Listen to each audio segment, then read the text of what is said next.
പ്രിയങ്കുകലികാശ്യാമം രൂപേണ പ്രതിമം ബുധം സൗമ്യം സൗമ്യഗുണോപേതം തം ബുധം പ്രണമാമ്യഹം. ഞാൻ ബുധനെ നമസ്കരിക്കുന്നു. സൗമ്യനും വളരെ സൗമ്യനായ സൗമ്യ ഗുണോപേതങ്ങൾ, നല്ല സൗമ്യങ്ങളായ ഗുണങ്ങളോടുകൂടിയ ആ ബുധനെ ഞാനിതാ നമസ്കരിക്കുന്നു സാധനം. പ്രിയമുള്ള പ്രേക്ഷകരെ, സ്വന്തം ക്ഷേത്രത്തിൽ നിന്നും മിഥുനത്തിൽ നിന്നും ബുധനിത തൻ്റെ ശത്രുക്ഷേത്രമായ കർക്കിടക രാശിയിലേക്ക് വന്നിരിക്കുന്നു. കേവലം 12 ദിനങ്ങൾ മാത്രമാണ് ബുധൻ കർക്കിടകത്തിലുണ്ടാവുക. പക്ഷേ ബുധൻ ഏത് സമയത്തും ഫലം ചെയ്യുന്ന ഗ്രഹമാണ്. അതിനാൽ ബുധനെ കൊണ്ട് ധാരാളം നന്മകൾ, അത് ഗുണമാണോ ദോഷമാണോ എന്ന് മനസ്സിലാക്കാനുള്ള ഏറ്റവും നല്ല അവസരമാണ് ഈ ഒരു വീഡിയോകൾ എന്ന് ഞാൻ പറയട്ടെ. മേടൻ രാശി മുതൽ 12 രാശിയിലേക്കുള്ള ബുധൻ്റെ ചാരവശാലുള്ള സഞ്ചാരം ഓരോ രാശിക്കാർക്കും എപ്രകാരം ശുഭാശുഭ ഫലങ്ങളെ പ്രദാനം ചെയ്യുന്ന വിഷയമാണ് നാം ചർച്ച ചെയ്യുന്നത്.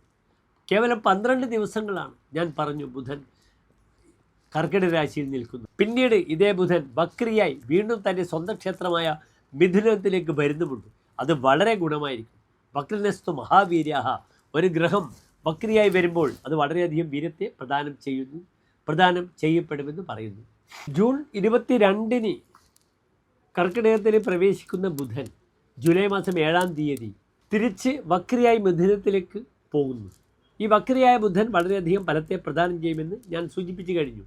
ഏതായാലും ഈ കർക്കിടക രാശിയിൽ നിൽക്കുന്ന ബുധൻ എപ്രകാരം ശുഭാശുഭങ്ങളെ പ്രദാനം ചെയ്യും ഓരോ രാശിക്കുമെന്ന് നമുക്ക് ചിന്തിക്കാം.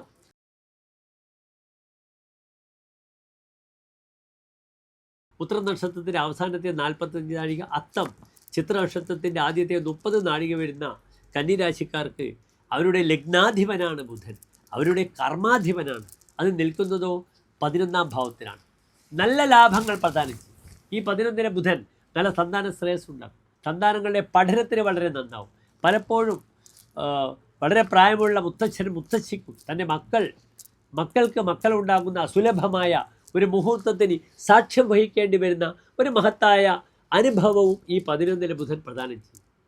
വിദേശത്ത് പോയി ജോലി ചെയ്യാം, ധനം ലഭിക്കും ജലത്തിലൂടെ.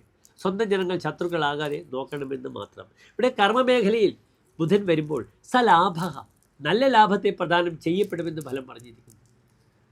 വിനാ ലാഭഭാവേ സ്ഥിതം ഭേഷജാതം ന ലാഭോ ന ലാവണ്യം ആനന്ദമസ്തി. 11-ൽ ബുധനില്ലെങ്കിൽ എങ്ങനെ ലാവണ്യത്തോടുകൂടി ജീവിക്കും?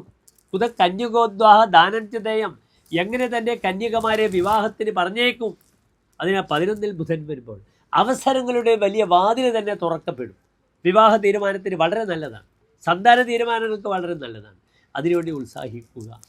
കഥം ഭൂസുര തെക്തൃഷ്ണാഭവൻ, ദാനം ലഭിച്ച ബ്രാഹ്മണർ അനുഗ്രഹിച്ചു വിടും. അവരുടെ തൃഷ്ണ, അവരുടെ ദാഹം എല്ലാം മാറിക്കിട്ടുമെന്നാണ് പറഞ്ഞിരിക്കുന്നത്. അതിനാൽ ദാനം ചെയ്യാൻ ധാരാളം കാശുണ്ടാകട്ടെ. 11-ലെ ബുധനുള്ള കന്നിരാശിക്കാർക്ക് 11-ൽ വ്യാഴമാണ്. എല്ലാ ഗ്രഹങ്ങളും വളരെ അനുകൂലമാണെന്ന് അറിയുക. നന്ദി, നമസ്തേ.